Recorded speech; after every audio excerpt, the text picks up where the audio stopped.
William Shakespeare is renowned as one of the greatest writers and storytellers to have ever lived, and seeing as how we're still talking about him nearly 400 years after his death, it's hard to argue with that.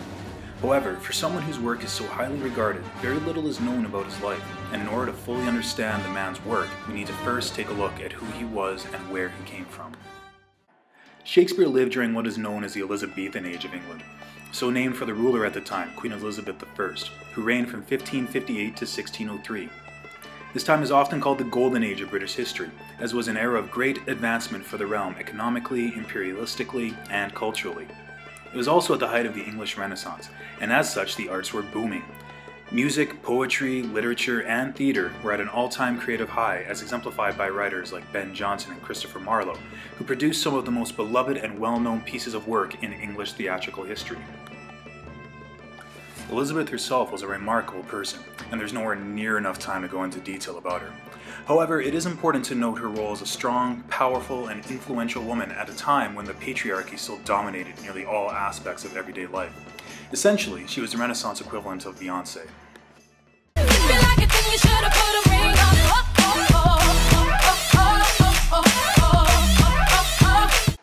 Anyway, during this time there was a good stretch of economic stability, which led to the rise of the middle class, where before there were mostly just the ultra-rich and the ultra-poor. This was important for a number of reasons, but in terms of the theatre, it was key, as it began to allow for the establishment of permanent theatres, as well as a dramatic shift, pun intended, in the style of plays being performed. Prior to this time, plays and theatres were almost nomadic, in that they moved from place to place depending on the season and the demand, which in part meant that it was tough for drama to be considered a viable or profitable art form. There was also the fact that plays were for a time banned in the city of London in order to combat the plague. The establishment of permanent theatres changed this, so that now drama was able to become consistent and less fickle form of entertainment, and not dependent on the whims of chance and cooties. The first theatre to be constructed was, conveniently enough, named the Theatre, and was built in 1576.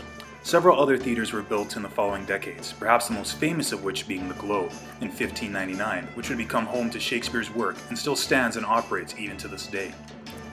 Unlike the type of plays we see today, with explosions and lasers and things like that, the Elizabethan playgoer really had to rely on their imaginations. There were no backdrops, very few props, and horrific acoustics and lighting, which makes sense seeing as how it was all open air and electricity hadn't actually been, harnessed yet.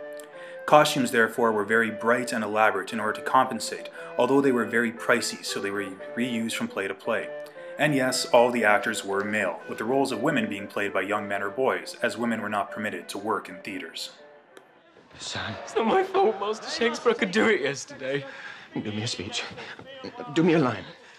Parting is such sweet sorrow. Another little problem. What do we do now? The show must, Go on.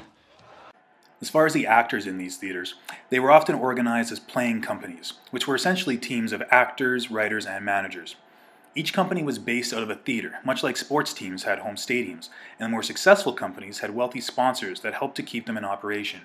Shakespeare's company, the King's Men, was the equivalent of the Yankees. They performed in the most famous theatre and had the patronage of the highest authority, namely Queen Elizabeth's heir, King James. Needless to say, theatre during this English Renaissance was relatively booming. That said, it was still viewed as a lesser profession, and unlike our own modern obsession with celebrity lives and doings, very few people cared about the lives of writers and actors, which is possibly one of the reasons so little is known of Shakespeare and his contemporaries' personal histories. Now, like I said, considering his fame, not much is really known about Shakespeare outside of public records and documents.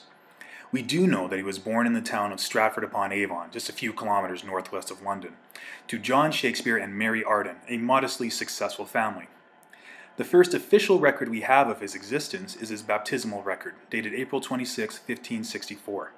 It is then assumed that he was born somewhere around April 23rd, as baptisms typically happened about 3 days after birth. But again, there is no actual record of this.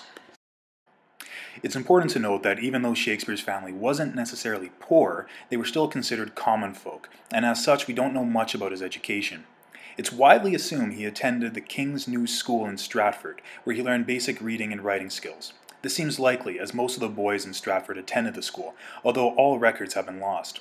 That said, there's no record of Shakespeare ever attending university, which of course is ironic as his works are studied at post-secondary institutions all over the world. Me fail English? That's impossible. On November 28, 1582, records show that an 18-year-old Shakespeare married the 26-year-old Anne Hathaway. Not this one. The other one. They remained together until his death and had 3 children. Susanna, who was born 6 months after their marriage, which, implies certain contributing factors to a potentially quick marriage. And the twins, Hamnet and Judith, in 1585.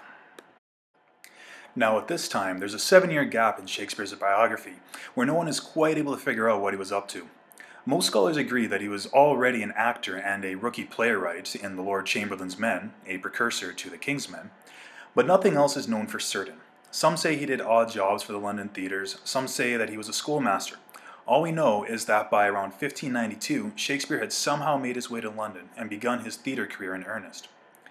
By 1594, Shakespeare became part owner of Lord Chamberlain's Men, which saw his fortunes begin to improve, and as such, in 1596 he was able to apply for and obtain a coat of arms, which established him and his family as a member of the gentry, the lowest level of the upper class hierarchy, but still upper class nonetheless.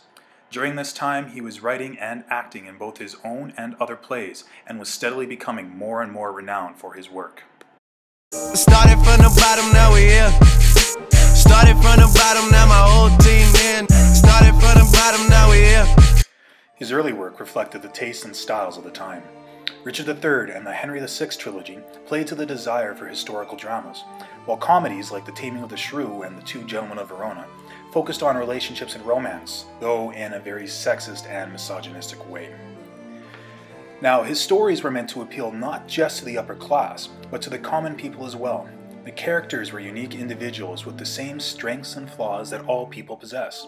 The plots, while often focusing on upper-class aristocratic people, were full of humor and dialogue meant to appeal to the so-called lower class.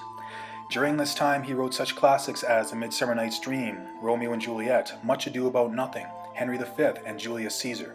And by the early 1600s, many scholars believe he reached his creative peak, and it's hard to argue the evidence. Hamlet, Othello, Macbeth, and King Lear, some of the greatest tragedies in all English literature, were written.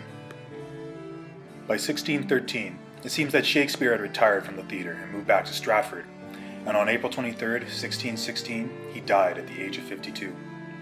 He is buried at the Holy Trinity Church, and a monument was erected in his hometown of Stratford-upon-Avon to mark his passing. William Shakespeare wrote at least 38 plays, 154 sonnets, several other pieces, and invented over 1,700 words. But above all, he wrote of universal themes like love, honor, duty, ambition, jealousy, and family, themes that speak to what it means to be human. This is why we see remakes and homages to his work in every form of literature, even if we don't realize it. What did I miss? The oppressive patriarchal values that dictate our education. Good. Hey! Mr. Morgan, is there any chance we could get Kat to take her Midol before she comes to class? Someday you're gonna get bitch slapped, and I'm not gonna do a thing to stop it. You make sure you tell him the truth. You tell him I love that girl. I did.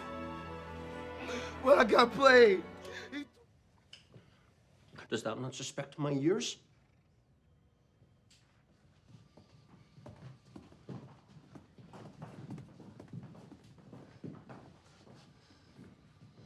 Oh, that she were here to write me down an ass. But, masters, remember that I am an ass, though it be not written down, yet forget not that I am an ass. Father?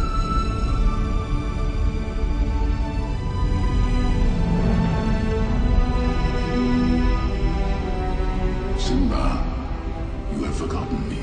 No. How could I? You have forgotten who you are, and so forgotten me. Look inside yourself, Simba. You are more than what you have become. These timeless and classic stories and themes are the reason that we continue to study William Shakespeare and his work 400 years after his death, and why we will most likely continue to do so for another 400. Because even though Shakespeare was a product of his time, his stories and his ideas stick with us throughout the centuries.